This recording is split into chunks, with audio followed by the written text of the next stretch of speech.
Olá, tudo bem com você? Que legal ver você aqui comigo em mais um vídeo. Eu confesso que eu não ia falar sobre esse assunto, mas nesta semana surgiu uma enxurrada de posts nas redes sociais falando sobre a bissexualidade do super-homem, o novo super-homem. Muitas pessoas indignadas postaram o super-homem tendo um romance com uma Mulher Maravilha e um bebê no colo. Outros colocaram um beijo romântico deles numa cabine telefônica. Indignados, faziam alusão à defesa do relacionamento hétero do super-homem como sempre foi. Muitos diziam, sempre foi assim, por que mudar agora? Por outro lado, um grande número de pessoas apoiaram a ideia. Muitas delas, ao lerem sobre essa mudança, começaram a chorar, dizendo que nunca pensaram em suas vidas que seriam capazes de se enxergar no super-homem. Mas e vocês? Já tiveram a curiosidade de saber o que a Bíblia diz sobre a bissexualidade? Antes de falarmos sobre isso, entra nas minhas redes sociais e se inscreve no meu canal. Faz uma busca lá pelo meu nome, Júnior Prato, e se inscreva lá. E compartilhe os vídeos com seus amigos também, ok? O canal está com um conteúdo muito legal, os vídeos estão super interessantes e eles vão com certeza te ajudar espiritualmente. Entra lá. Mas voltando ao assunto da bissexualidade, o que a Bíblia fala sobre a bissexualidade? Abra sua Bíblia ou ligue a sua Bíblia no livro de Gênesis, no capítulo 19, e nós vamos ler juntos os versos 5 em diante. A Bíblia diz assim, preste atenção. Os homens da cidade, e o texto se refere aqui à cidade de Sodoma, chamaram Ló e lhe ordenaram: onde estão os homens que vieram para a tua casa esta noite? Traze-os aqui para fora, para que tenhamos relações sexuais com eles. Apesar do texto bíblico se referir ao pecado dos homens de Sodoma, nós podemos tirar daqui algumas informações sobre a preferência sexual que eles tinham ao pedir que Ló levasse seus visitantes para fora para terem relações sexuais com eles. Para vocês terem uma ideia do contexto dessa história, Ló, sobrinho de Abraão, se estabelecera na cidade de Sodoma, que ficava no vale de Sidim, próximo ao Mar Morto, ali no Oriente Médio, e fazia divisa com outra cidade chamada Gomorra, que possuía as mesmas características de Sodoma. Aqueles homens que chegaram à casa de Ló eram anjos, designados por Deus para duas tarefas. A primeira tarefa era tirar a família de Ló daquele lugar, salvando assim a sua família, e a segunda tarefa era destruir Sodoma e Gomorra, porque os seus pecados haviam atingido o limite da paciência de Deus. Aqueles homens queriam ter relações homossexuais com os anjos, e mesmo muitos defendendo que anjos não têm sexo e isso não caracterizaria uma relação homossexual, se você observar o verso 2 de Gênesis 19, Ló recebe os anjos dizendo: meus senhores, e isso está no sexo masculino, por favor, acompanhe-me à casa de seu servo. Apesar do texto não falar em bissexualidade, com a maior segurança eu digo que isto era o provável que acontecia naquela cidade, para que Deus a quisesse destruir. Além das relações sexuais que eles mantinham com pessoas do mesmo sexo, eles não tinham preferência nem com quem e nem com o que. Muito que provável, eles praticavam o heterossexualismo, o homossexualismo, o bissexualismo, sexo em grupo e também a zoofilia, que é o sexo com animais, e outros mais que não são nem classificados, pode ter certeza. E por esses motivos relacionados à sexualidade desenfreada, Deus destruiu aquelas cidades.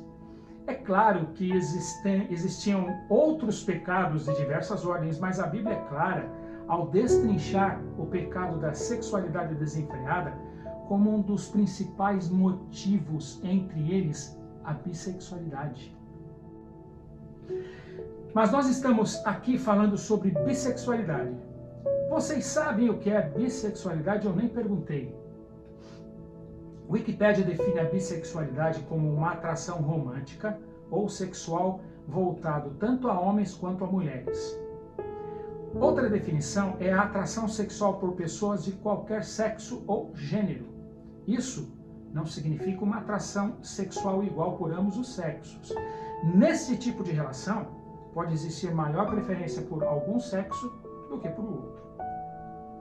Em 1 Coríntios, no capítulo 6, no verso 9, a Bíblia é clara. Ela diz assim: não sabeis que os injustos não herdarão o reino de Deus? Não vos deixem enganar nem os imorais, nem os idólatras, nem os adúlteros, nem os que se entregam a práticas de relações sexuais com pessoas do mesmo sexo de qualquer espécie. A Bíblia é clara que relações com pessoas do mesmo sexo é abominável ao Senhor. E estas pessoas não entrarão no reino dos céus. Quando começou o assunto sobre a bissexualidade do novo super-homem, muitas pessoas com orientação sexual hétero defenderam que isso faria muito mal à formação sexual de seus filhos.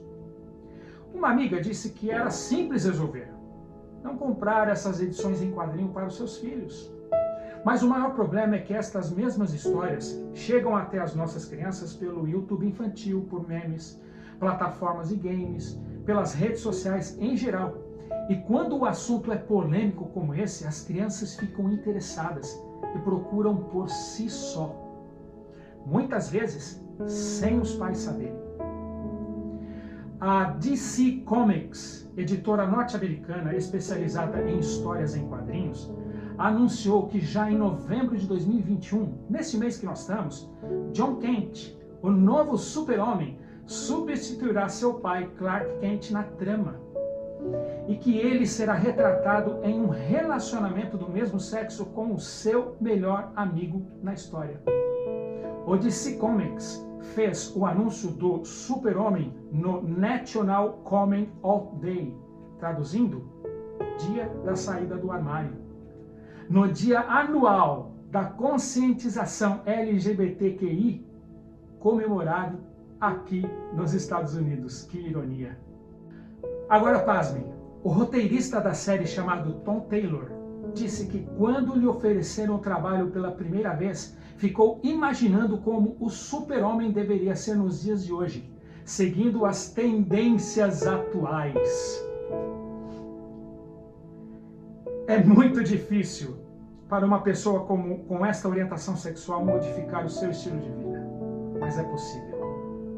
Muitos já conseguiram entender a vontade de Deus e conseguiram estabelecer novos hábitos de pensamentos e ações pelo poder do Espírito Santo. Deus está à disposição e inúmeras promessas de sua palavra confirmam a sua disposição para perdoar e o seu poder para transformar. Nós estamos percebendo que a tendência dos seres humanos é serem como os homens antediluvianos. O próprio Jesus previu isso em Mateus 24. Para um tempinho e leia o capítulo todo de Mateus 24 para você ver se não é isso. Uma das características dos homens antes da volta de Cristo, e quando eu digo homens, me refiro também às mulheres por aqui. Homem se refere ao gênero humano. Seria de não ter mais amor pelas pessoas. Essas seriam as características dos homens antes da volta de Cristo. Em Mateus 24:12, Jesus disse assim: e por se multiplicar a iniquidade, o amor de muitos se esfriaria. E essa iniquidade, descrita no verso, denota os muitos gêneros sexuais. As pessoas estariam completamente desorientadas, sem saber para onde ir. Vazias, querendo dar e receber amor, sem saber de quem e para quem. Agora, o verso traz uma estatística. A palavra muitos, nas entrelinhas, quer dizer não todos. E que alguns poucos manteriam a chama do amor acesa. E esses são aqueles que fazem a vontade de Deus. Muitos dizem que não existe um padrão para o amor. Ele é todo válido. Essas pessoas dizem para você se desagarrar dos preconceitos, dos conceitos pré-definidos, das fórmulas e dos tabus. Dizem que o amor foi feito para simplesmente existir. Mais vale toda forma de amor do que uma única forma de discriminação. Mas estas mesmas pessoas que defendem toda a forma de amor livre, discriminam, em contrapartida, a forma de amor que Deus pediu em sua palavra. E qual deve ser a nossa contrapartida com estas pessoas? Nossos amigos que gostam de pessoas do mesmo sexo ou são bissexuais precisam que você ensine a eles a vontade de Deus. Depois, eles precisam de apoio e aceitação, compreensão e compaixão em lugar de atitudes comuns de rejeição e desprezo. Eles necessitam serem aliviados de suas cargas e sentimento de culpa e muitas vezes de inferioridade. Ajuda muito informá-los que eles não são maus pelo seu modo de viver e que Deus os ama e muito. Muitos precisam da ajuda de amigos sinceros e até mesmo de um profissional qualificado, se possível. Muitos podem encontrar encorajamento para enfrentar os seus sofrimentos ao desenvolver a crença de que há um Deus amigo que os ama e os perdoam se existir arrependimento. Oriente. Leve uma esperança real aos seus corações. Transmita conhecimento, mostre amor e aceitação, encoraje a mudança. Mostre Jesus a eles, não somente nas folhas da Bíblia, mas em seus atos. Lembre-se, todos os pecados são passíveis de arrependimento e perdão. E o verdadeiro amor é a força mais poderosa do mundo. É o elo que liga pessoas umas com as outras e com Deus. O verdadeiro amor não depende de quem recebe amor. A pessoa que ama decide amar porque quer amar. Amar como Cristo quer que amemos é uma decisão. E a decisão mais poderosa do mundo. Vamos orar? Senhor nosso Deus e nosso Pai, nós queremos neste momento pedir que o Senhor nos oriente com relação à bissexualidade. Nós sabemos que a mídia vem colocando à nossa frente esses assuntos e que o Senhor possa nos dar discernimento da Tua verdade, de como o Senhor quer que nós amemos as pessoas. Por favor, que o Senhor também proteja as nossas crianças, que elas cresçam nos Teus caminhos e com o Teu entendimento, Senhor. Fica conosco. Nos dê liberdade plena ao conhecermos a Tua Palavra para esses últimos dias em que estamos vivendo. Em nome de Jesus. Amém, Senhor. Que bom que você ficou aqui comigo. Na próxima semana nós temos um vídeo super legal, um tema super polêmico, mas que vocês vão ver que tem muito a ver com o que nós estamos vivendo hoje em dia. Não perca, eu já falei para vocês, os vídeos estão super interessantes, vai fazer uma diferença na tua vida espiritual. Vai lá no meu canal e se inscreva, tá bom? Fica com Deus, que essa semana possa ser uma semana de bênçãos para você, tá certo? Um beijo no teu coração. Tchau, tchau.